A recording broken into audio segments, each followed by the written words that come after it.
한국은행이 기준금리를 올렸죠. 1월에 0.25%포인트를 올렸습니다. 그러니까 시장에서는요,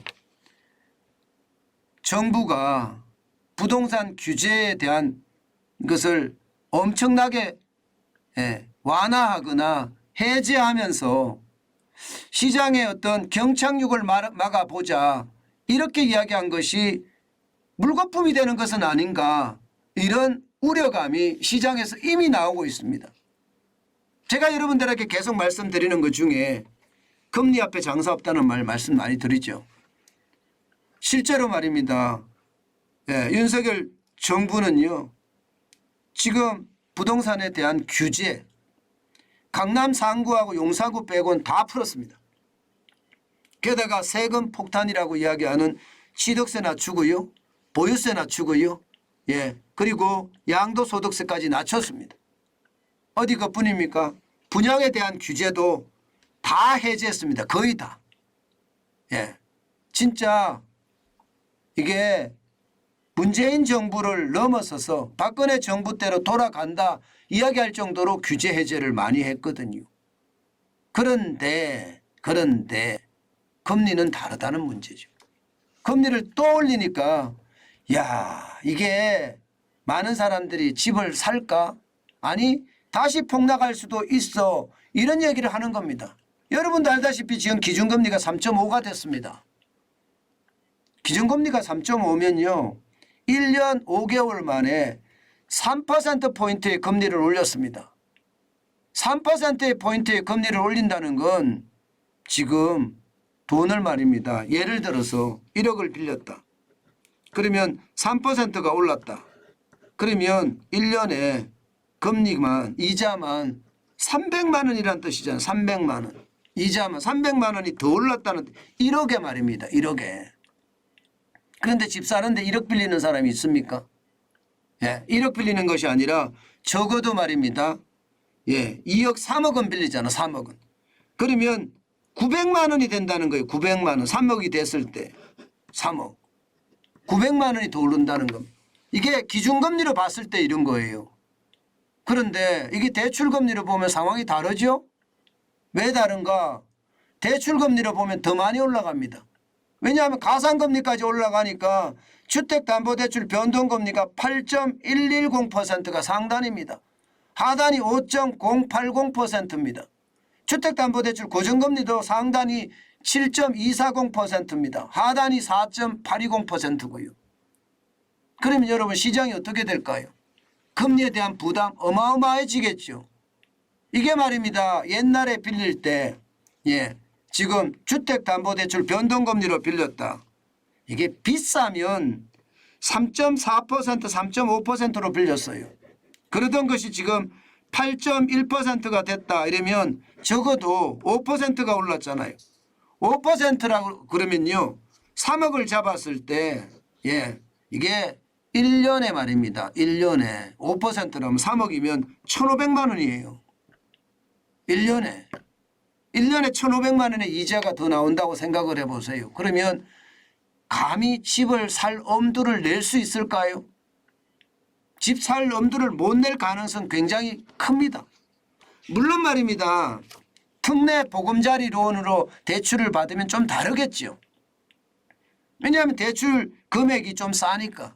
이게 금액이 9억까지 집이 이제 특례 보금자리론으로 살 수가 있죠. 그런데 9억 이상 되는 것은요. 특례 보금자리론으로도 못 삽니다. 그러면 9억에서 15억까지 분양하는 것들 있을 거 아니에요. 여기는 어떻게 될까요? 저는 당연히 금리의 타격을 받을 수밖에 없다고 봅니다. 금리의 타격을 받을 수밖에 없으면요. 시장은 지금까지 쭉 떨어져 왔잖아요. 시장은 실제 서울 아파트 매매 수급 지수를 보면 계속해서 떨어졌다가 12월 26일까지 63.1까지 떨어졌습니다. 그러던 것이 1월 첫째 주 64.1, 1포인트가 올랐고요. 그리고 1월 9일, 1월 둘째 주죠.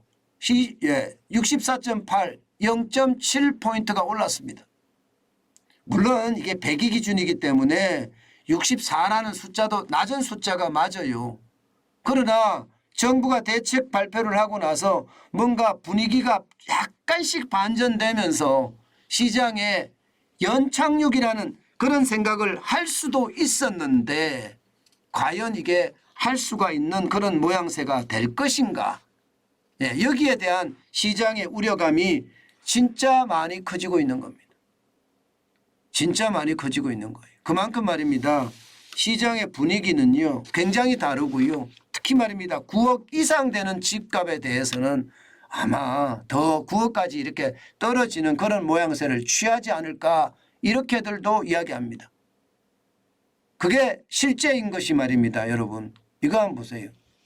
주택 구입 부담 지수 지금 높아지고 있죠. 한국주택금융공사가 발표하는 내용을 보면 말입니다. 2022년 3분기가 89.3이에요. 굉장히 높습니다. 주택 구입 부담 지수가 높다는 것은 여러분들도 잘 아시잖아요. 이게 높다는 건 결국 말입니다. 금리가 높아서 돈 빌려서 집을 안 산다는 결론이 생기는 겁니다. 그러면 특례 보금자리 론이 있으니까 9억까지 되는 집은 그 보금자리 론으로 39조 2천억 원이나 마련되어 있다고 하니까요. 살 수도 있겠지만 9억 이상 되는 것은 참 쉽지 않겠다. 이런 생각 다시 한번 해봅니다. 제가 부동산에 대한 지표를 가지고 여러분들에게 참 말씀을 많이 드리는데요. 예, 아마 여러분들도 느끼실 거예요. 제가 지표를 가지고 설명을 했던 게 지금까지 부동산 시장에 거의 대부분 맞췄잖아요. 그런 것을 감안해 보면 시장의 분위기 굉장히 달라질 수 있다 이렇게 생각을 합니다. 여러분 이자 앞에 장사 없다고 했습니다. 결국 이자가 높으면요. 집값은 떨어질 수밖에 없다 이렇게 생각을 하고요. 또 언젠가는 집값이 올라갈 수도 있다 이런 생각도 합니다. 왜냐하면 언젠가는이라는 게 이게 앞으로 1년 후가 됐든 2년 후가 됐든 그것은 불분명하지만 분명한 것은요. 금리 인상이 이제 멈추고 언젠가는 인하를 할 거 아니에요.